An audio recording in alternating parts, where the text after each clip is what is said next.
wide receivers. Meanwhile, for Craig Bowl and the Bison of North Dakota State, they come in ranked number 1, Division I AA. They average about 41 points a game. They are an offensive juggernaut, and that's not good news for Minnesota because they're not very deep defensively. Heck, they couldn't stop Chris Martin. Oh, gosh. Well, it's a downhill offense for the Bison. They want to pound the football. They're going to come out and attack, and Walker's going to get it done. You talk to the coaches about him. They say he has all the intangibles, and he loves to play on the big stage. We'll see if he can get it done on the today. sidelines. Here's our colleague, Marshall Harris.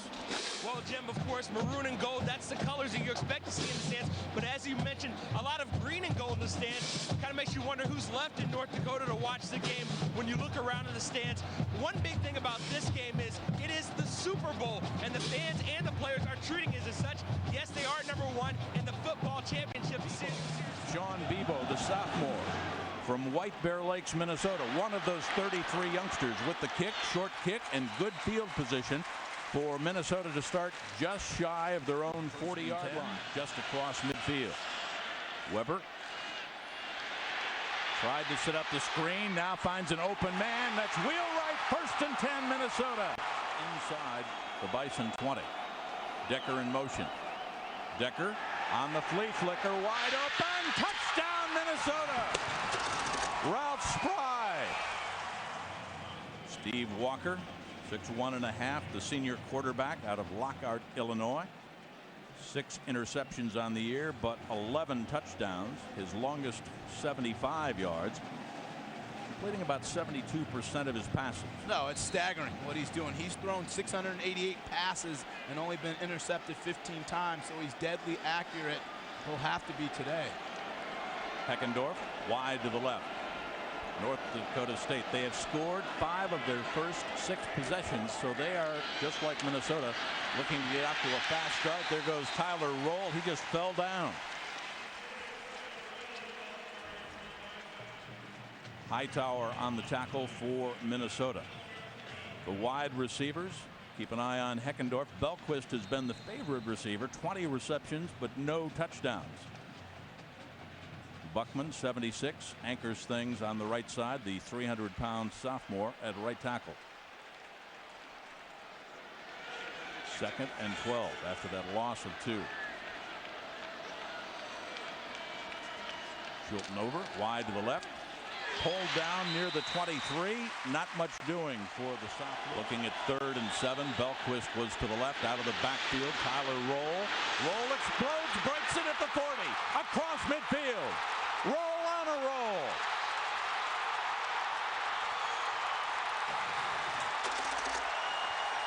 How about the blocking on the right-hand side? We talked about Keith Buckman, the 300-pound sophomore. Harrington, 56, the veteran center. 76 yards. How about the blocking, the execution, and the physical style of running? It looked like a PlayStation video game with guys bouncing off Tyler Roll. Again, he's physical, but then you see the burst of speed. Have you ever seen 228 pounds move like that? He was moving. That was impressive. And the safeties couldn't close on him. They couldn't eat up the angle. Sean Bebo, the sophomore, ties things up. An explosive start. The Gophers score first. And at 12:23, the Bison, they brought a bunch, but none better than the number 40. We're tied when we come right back. Now, it was ruled a lateral, right? Well, you'll see it here, though. It wasn't lateral, but watch this poor tackling. You know, stop it right there. You'll see that he's just throwing his shoulder in there. He has his head down and doesn't wrap up the running back. And if you want to know what keeps Minnesota's coaches up at night, it's lack of tackling and bad fundamental. Pursuit angles on the backside weren't there. And give props to Tyler Roll, because he was flying. What do you like about this defense now for North Dakota State? Well, they play fast. First off, it's an undersized defense, but their linemen can run. Their linebackers go sideline to sideline. And their safeties, they like to walk them down. They close to the ball, Jim, so you don't see a lot of big runs. And they said, in talking to the coach, William Matt Garza, he said, we do not give up big plays. North Dakota State showing blitz. Weber in trouble, tries to dance out of it, and down as they were coming. 6, Bison closed. Gratzek the first to get there out of Argyle, Minnesota. Chris Martin's alongside. Glad you're on board. North Dakota State getting the equalizer. We're all tied 7-all after the Gophers scored on their first possession.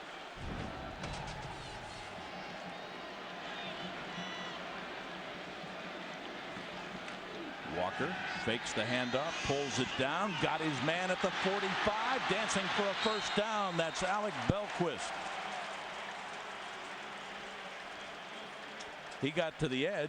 Speaking of, what about the principal edge of the game? Well, you see it, North Dakota State, they travel well. A lot of green and gold, over 20,000 fans here. And then Minnesota, 18th ranked offense. So you know that they're explosive. They've shown it already. They've only run the ball once in the last drive. So it's a lot of vertical passing, working the crossing routes. Everett Withers, the defensive coordinator for Minnesota, said it was fun to watch the North Dakota State tape, to look at smash mouth football. They just run right at you. There goes Roll. Blocking over on the right side. Harrington, Buckman, and 5. Hole on the right side, blocking by Buckman again. Pashal out of St. Louis, the sophomore, who's number 1 in the FCS. I'm kind of liking the green and yellow, huh? Appalachian State. Of course, you know what they did to Michigan earlier this year. You saw it right here on the Big Ten Network. A lot of good football teams in that conference. That man there with his tailored suit and shaved head, he's become the face of North Dakota State and their renaissance, flying all over the state in his private plane. He's visited all their high schools, preaching his goal of winning a national championship. Second and a long 8. Walker flares it out. First down if he dives to the chain. That's Belquist. Fundamentally and technique sound. They will not get the first down. And 1 Gopher, 2 Gophers, 3. The first to get there, Dion. Not the way they had hoped to begin their season. That double overtime loss to Bowling Green, a double overtime loss last week to Northwestern. Little flare, Eric Decker out of Cold Spring, Minnesota, but he is sandwiched by Mike Moresh out of Champlin, Fargo. That was Chris Martin, said he's not a good runner. Heckendorf running just fine, thank you. First down into Minnesota territory, upended at the 46, and that time, that little wispy one-on-time out of the I-Pro set. Pashal blocking on that right side. Buckman, Harrington. 2:39 left to go. 2nd and 10, spotted just at the inside the 35-yard line. Majeski motions across. Pashal. Another Bison first down. Bison are running at will. What they're telling Minnesota is that, hey, we know that you know we're going to run, but we don't think you can stop us. And so far, Minnesota has struggled getting off of blocks and getting the talented running backs of the Bison on the ground. 3rd and 4. 45 ticks left in the first quarter. Other than Minnesota's first possession, this quarter has belonged to North Dakota State. Tyler Roll, big hole right side, inside the 10, dancing down to the 5. First and goal, Bison. 228, 230 if he had a couple of double burgers last night. Huh? Well, and he looks like, I mean, he's physical, and he's taking the punch to Minnesota. Play action fake. Touchdown Bison. They sent Pashal in motion. Jangula out of Williston, North Dakota. His 2nd touchdown reception on the year for North Dakota State. And that play, Jim, was won on the last play to Roll because he was physical. They ran the ball between the tackles, totally setting up this pass play out in the flat to Tyler Jangula. Good play call, good execution by the Bison. Bebo with the extra point to make it a 7-point North Dakota State lead. And that comes as the final play of the first quarter. So over 20,000 fans have come from North Dakota, and they find their team ahead of the hometown Gophers in their building. Yep, the Bison brought a bunch, and they're up by 7 as we start the 2nd stanza.